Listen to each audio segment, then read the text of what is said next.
Assalomu alaykum, hurmatli yurtdoshlar. Fikrat tahlili dasturlarini davom ettiramiz. Ekspertlarimiz studiyaga tashrif buyurgancha ba'zi bir masalalarni siz bilan muhokama qilishni reja qildik. Jumladan, Amerika Qo'shma Shtatlarining Eronga ehtimoliy harbiy amaliyoti, strategik yo'nalishlar va kuchlar nisbati.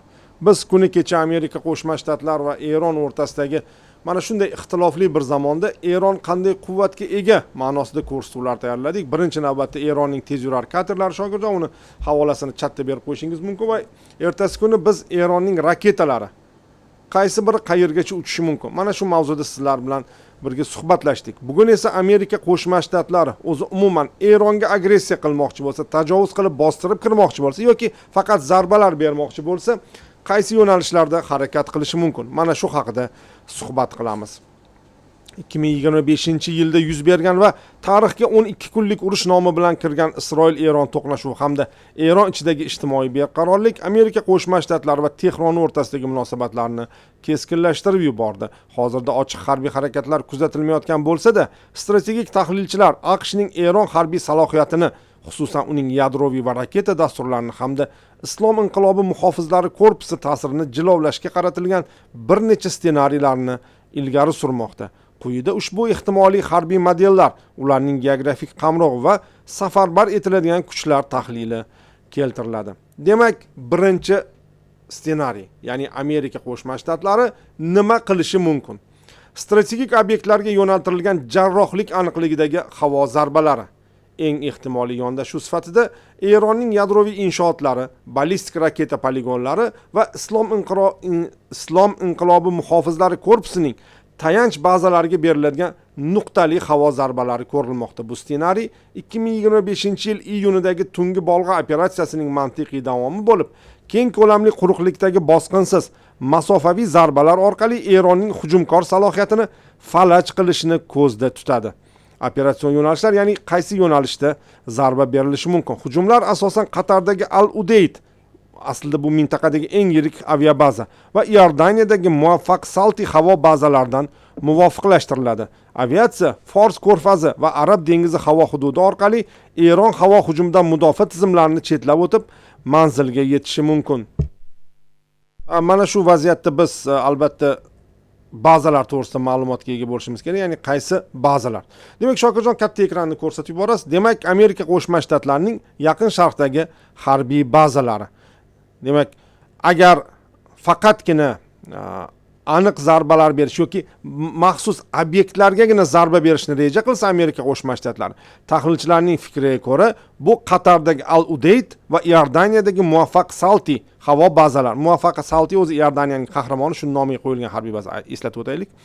Havo bazalaridan muvofiqlashtiriladi. Demak, aviatsiya Fors ko'rfazi va Arab dengizi havo hududi orqali Eron havo hujumidan mudofaa tizimlarini chetlab o'tib, manziliga yetishi mumkin. Jangovar kuchlar, qaysi jangovar kuchlarni Amerika Qo'shma Shtatlari ishlatishi mumkin? AQSh harbiy havo kuchlarining uzoq masofaga mo'ljallangan B-52 strategik bombardimonchilari hamda yonilg'i quyish samolyotlari asosiy rol o'ynaydi. Shuningdek, MQ-9 Reaper dronlari razvedka ma'lumotlarini yig'ish va muhim nishonlarni yuqori aniqlikda yo'q qilish uchun qo'llaniladi. Demak, bu birinchi ssenariy, hurmatli muxlislar, ya'ni Amerika Qo'shma Shtatlari o'tgan yili 2025-yil yoz oyidagi kabi hujum qilishni reja qilsa, mana shu katta ehtimol bilan ro'y beradi deyilmoqda. O'zi tasdiqlanmagan ma'lumotlarga ko'ra, yana bir bor eslatib o'tamiz. Garchi video taqdim etilgan bo'lsa-da, biz buni hali verifikatsiya qila olmadik. Tasdiqlanmagan ma'lumotlarga ko'ra, Amerika Qo'shma Shtatlari Eronga mana shuni taklif qilgan. Qizg'ish eshitilishi mumkin. Ya'ni u zarbalar almashinuvini, kelishilgan zarbalar almashinuvini taklif qilgan, ammo Eron buni rad etgan. Ya'ni Amerika Qo'shma Shtatlari Eronning qaysidir muhim deb hisoblangan obyektlariga zarba beradi.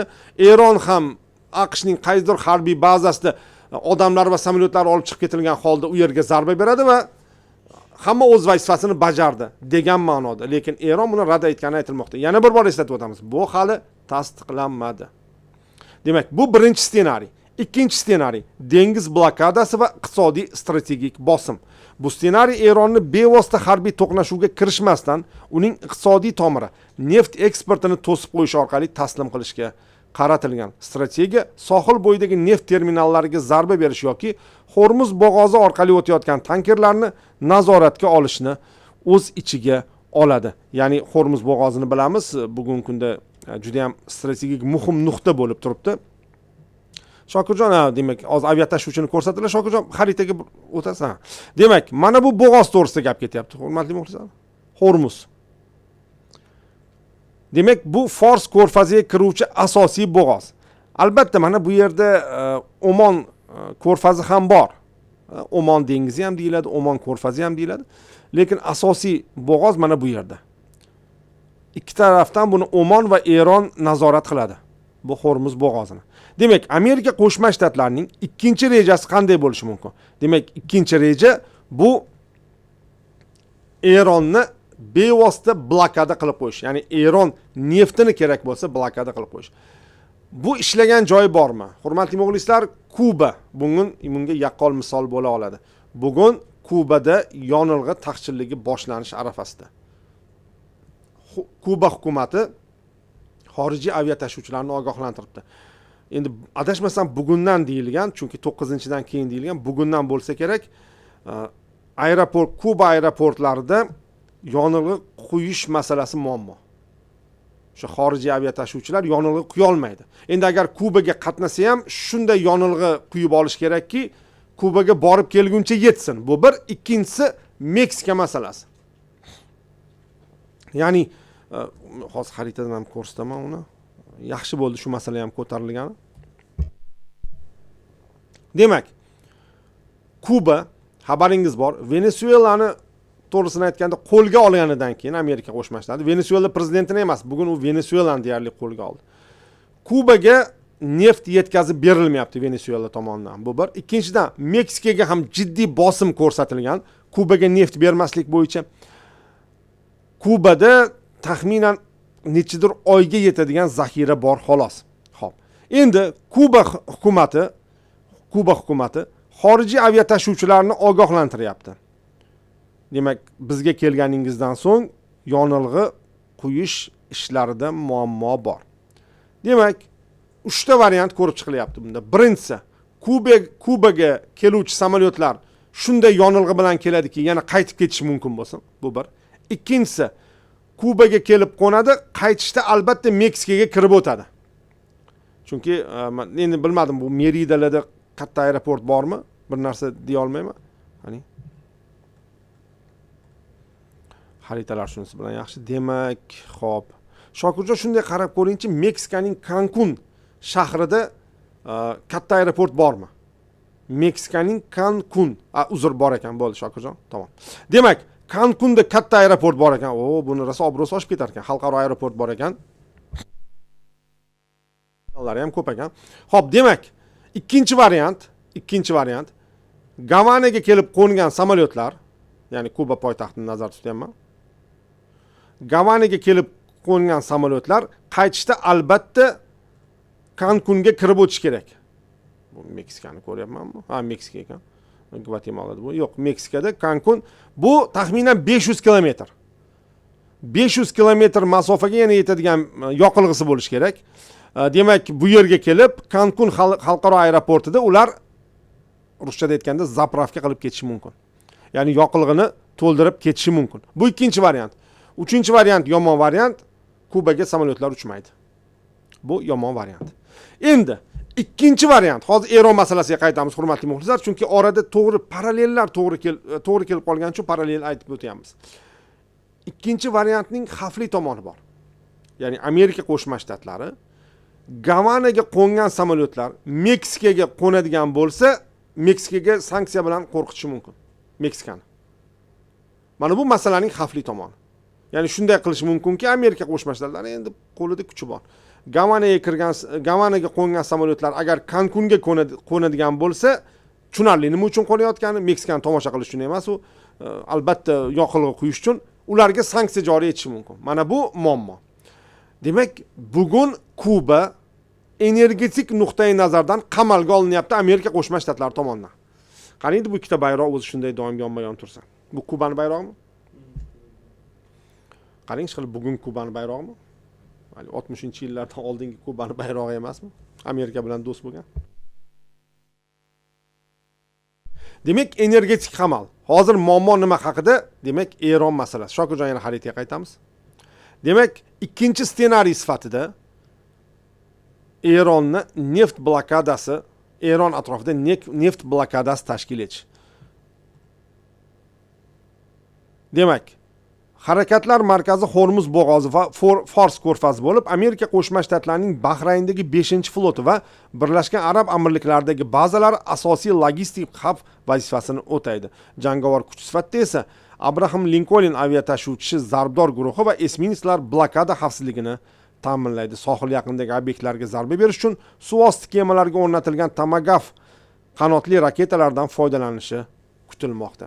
Demak, bu Amerika Qo'shma Shtatlarining Eronga qarshi ikkinchi ssenariysi bo'lishi mumkin. Neft blokadasi 100%lik. Endi bu yerda boshqa masala bor. Bunga Xitoy rozi bo'ladimi degan katta savol bor. Chunki bugun Eronning neftini sotib olishda Xitoy ham bor, mijozlar ichida. Deylik, Amerika Qo'shma Shtatlari bu bo'yicha Xitoyga kattaroq bosim qilsa, Xitoy yana xuddi shu nodir metallar bo'yicha, Amerikaning nozik nuqtasi bo'lgan nodir metallar bo'yicha eksportga taqiqni qayta tiklab qo'yishi mumkin.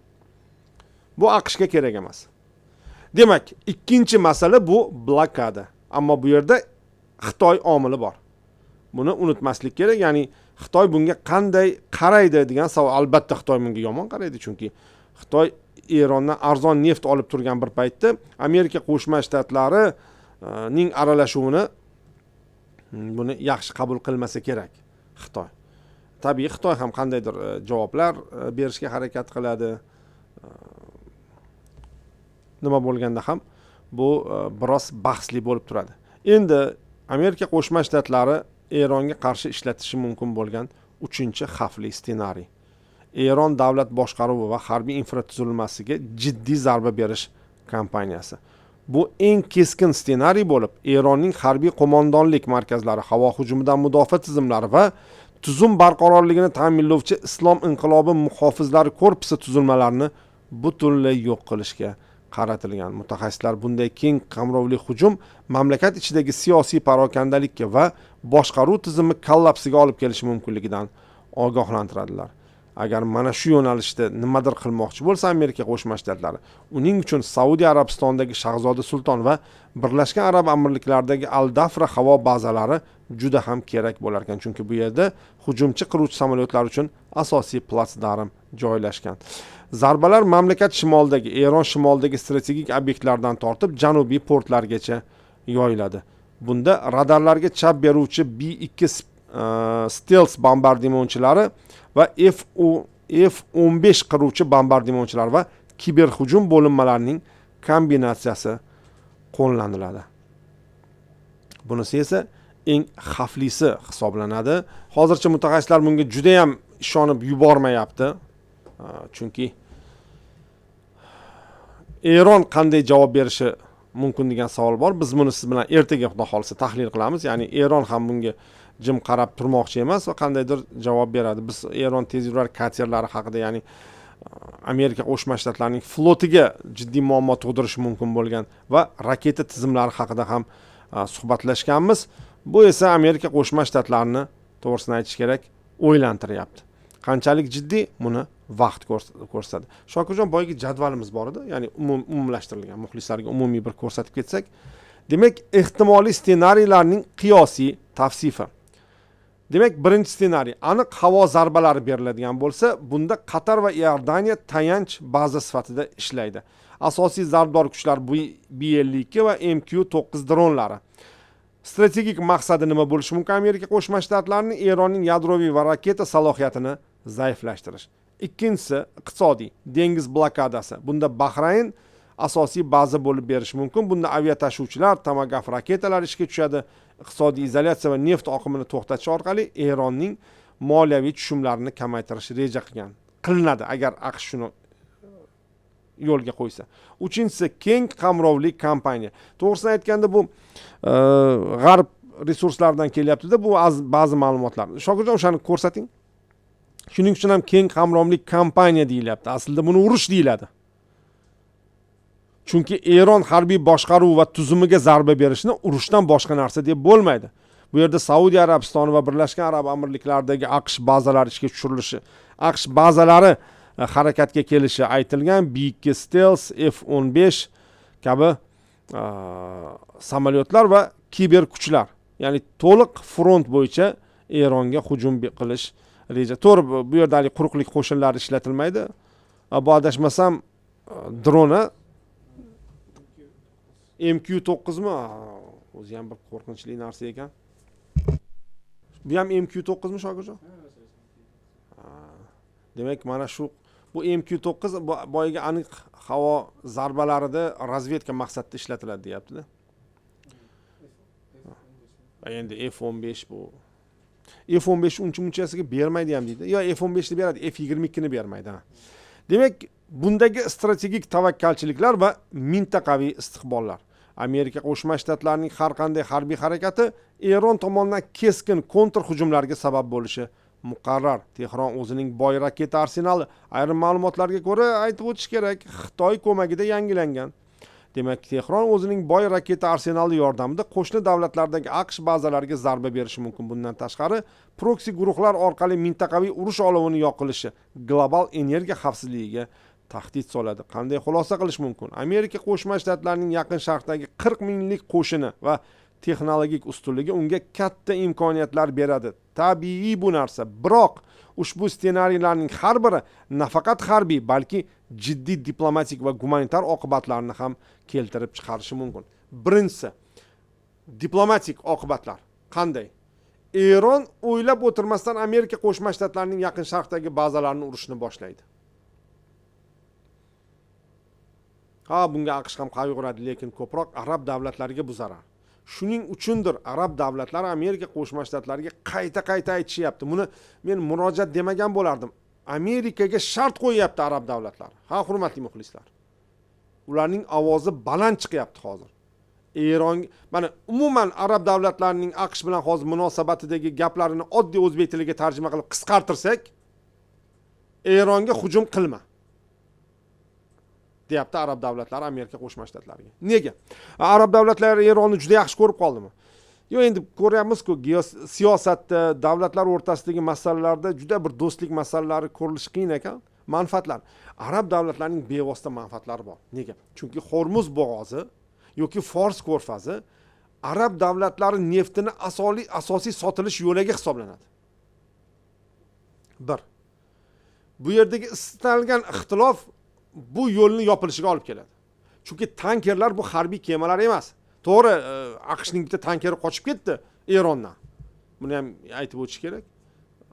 U yerda AQSh harbiy kemasi ham kelib qoldi-da, endi Eron keyin qo'yib yuborishga majbur bo'ldi. AQSh harbiy kemasi kuchliroq edi u yerda. Lekin nima bo'lganda ham tankerlar bu harbiy kema emas. Ularni egallashi mumkin. Yoki minalashtirib tashlasa, mana Hormuz bo'g'ozi qancha joy o'zi?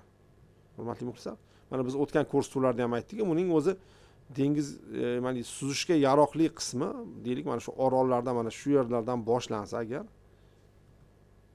20 kilometr, 26 kilometr maylani.